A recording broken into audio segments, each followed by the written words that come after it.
नाज़िर नारा केनाल जे बचाव बंद ते हलंदड़ पिचिंग वारे कम में नाक़िस मटीरियल इस्तेमाल करण ऐं ॻोठाणनि खे बिला जवाज़ लॾाइण ख़िलाफ़ रहवासियुनि एहतिजाज कंदे नोटिस वठण जो मुतालबो कयो आहे। पेश आहे नारो मां होपली गोपांग जी ही रिपोर्ट।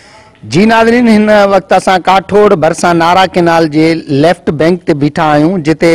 इरीगेशन इलाइक़े जे बाअसर ज़मींदारनि सां साज़बाज़ थी करे गरीब माण्हुनि जा जुगा पट कराए उतां जेको आहे सो बचाव बंदि कढाए रहिया आहिनि ऐं जेकी बि ग़रीब हारिया आहिनि उन्हनि जिन्हनि पैसा न ॾिना इरीगेशन खाते जे कामोरनि खे, उन्हनि जा घर पट करे छॾिया आहिनि ऐं उन हवाले सां अॼु हिते नारा केनाल जी RD 333 ऐं RD 335 ताईं जेके ग़रीब हारी आहिनि उहे एहतिजाजनि तौरु अॼु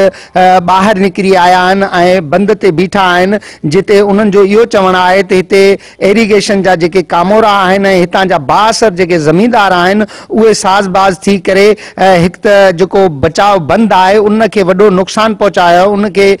हिकु ग़लति यू टर्न ॾिनो आहे। उहो जॾहिं हिकिड़ा सर्वेयर ॿिया इंजीनियर उतो ई सुभाणे चाहे उनखे पैसा ॾियूं मोटायूं अचे, बस असांजो कुछ ॿुधनि कोन। पुलिस ईंदी बजिया लुड़िया त उहे राजो देखो ॿधऊं त उहे भलाऊं, लुड़िया त उहे राजो हेॾो जो नारो चढ़ंदो, फसल वेंदा, हरशे वेंदी, घर वेंदा, तंहिंखां बधा चङा वञी करे चाची का थींदासीं। चीफ जस्टिस वज़ीर आला खे इहा ई अपील आहे त छा चालो पंहिंजे ऑफिसरनि खे छा चालो हींअर जे पत्थरनि जी पिचिंग कई वञे। 2-3 एकड़ ज़मीन आहे जेका उहा बि असांजी तबाह थियण वारी आहे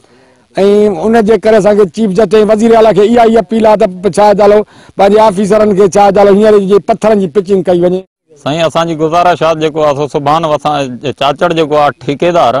उन चयो त जेको आहे सो असांजी मर्ज़ी आहे असां कंहिंजूं बनियूं विञायूं या बचायूं। असां ज़रदारनि खे बि पैसा बोरियूं भरे था ॾेई चऊं ऐं नेबारा बि असां पले छॾिया आहिनि ऐं जेको आहे सो हुकूमत असांखे सारी पंहिंजी आहे। दारोगो मुनवर सुभाणे ठेकेदार सुभाणे चाचड़ PD मंसूर मेमण इन्हनि पंहिंजे पुलिस जे ज़ोर ते हितां असांजी ज़मीनुनि मां ज़ोरीअ बंदि कढाया ऐं